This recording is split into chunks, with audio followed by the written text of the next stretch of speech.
All right, let's jump right in. We're going to connect the dots on the huge stories shaping the first week of 2026. We've got a wild military operation in the Americas that's tearing up the international rulebook, a peace deal in Europe that's hanging by a thread, and a really sobering look at how fragile our own infrastructure is. You'll see how all these things, which seem separate, are actually tangled up in a brand new global reality.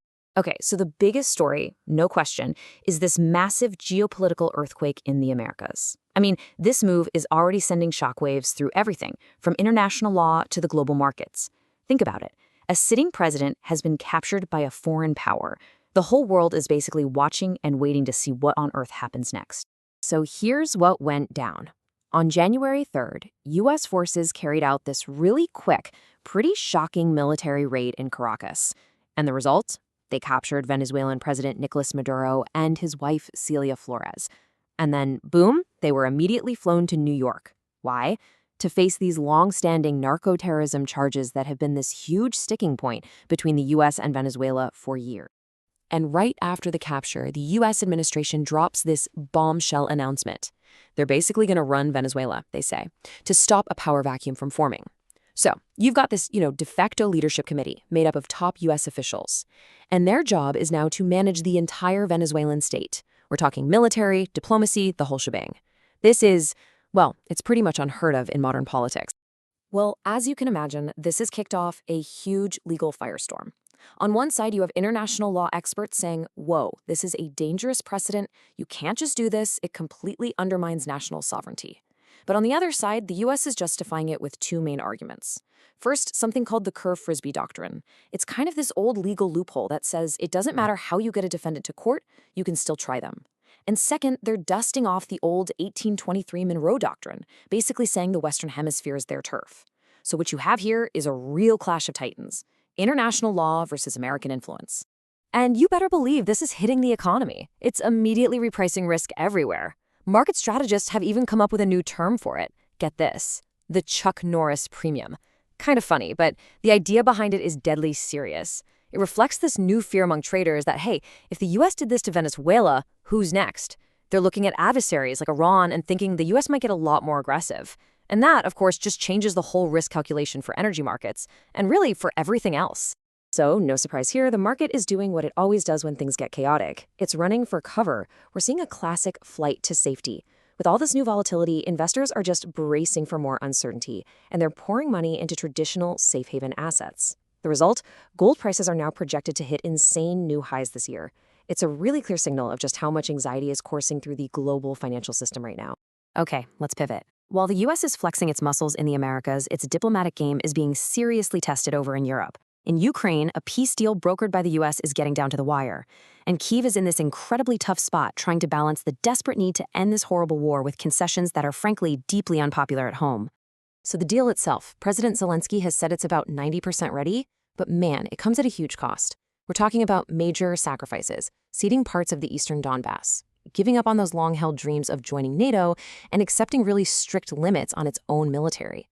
But what did they get in return? An end to the fighting and this massive $800 billion reconstruction package. For a nation that's been brought to its knees, that's a potential life. But, and this is a big but, the path to actually getting this deal done has a giant roadblock right in the middle of it: public opinion. Just look at this. A recent poll shows that almost 3/4 of Ukrainians are against the key parts of the deal, giving up territory and cutting the military. So that puts the government in an impossible position, right? They're caught between all this international pressure to sign and a public that's telling them no way. All right, so let's talk about the economy, because all this global uncertainty is definitely casting a long shadow over the forecasts for this year. The markets seem to be shifting gears. We're moving away from that era of just crazy, rapid, tech-fueled growth and into a time of, let's call it, stabilization and accountability. Investors are starting to demand a lot more than just hype. Yeah, after 3 straight years of double-digit returns, most analysts think the market is going to take a bit of a breather. That whole growth at all costs tech boom, it feels like it's giving way to a much tougher environment where companies actually have to prove the real-world value of all their AI investments.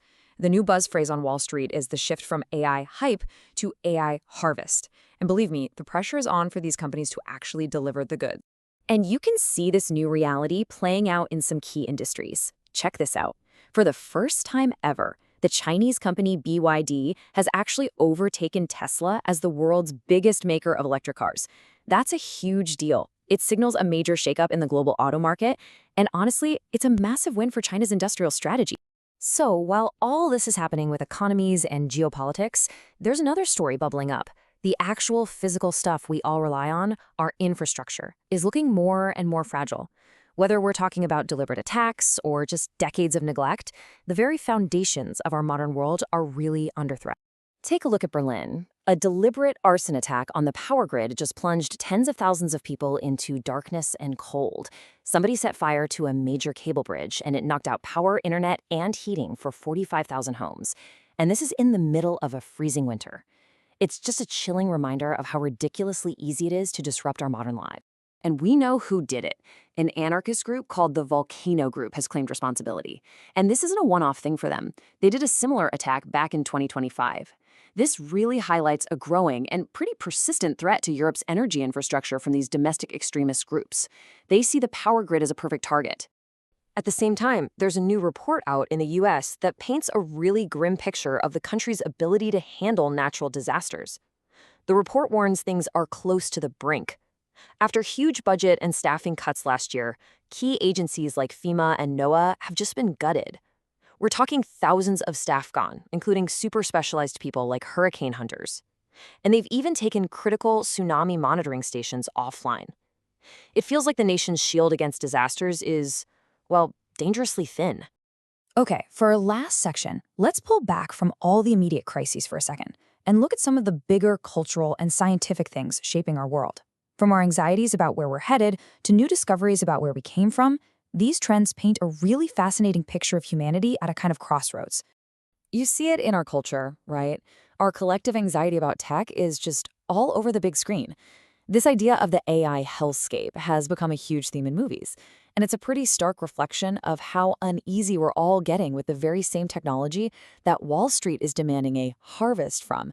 Isn't that a fascinating paradox? We're both terrified of and totally dependent on the exact same thing.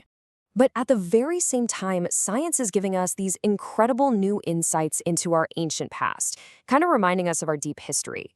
A new look at a 7-million-year-old fossil is offering powerful evidence that one of our earliest known ancestors, Sahelanthropus, could actually walk upright. I mean, that's a discovery that could literally rewrite the first chapter of the human story. So you have this stark contrast, right? Our crazy, turbulent present versus this incredibly deep past. And it leaves us with one last really big question. As we try to get through all the challenges of 2026, what's really going to define our future? Is it going to be the raw use of political power, the fragility of our physical world, or this exponential, maybe even uncontrollable march of technology? You know, the answer is anything but certain. But if the first week of the year is any indication, we are in for one heck of a ride.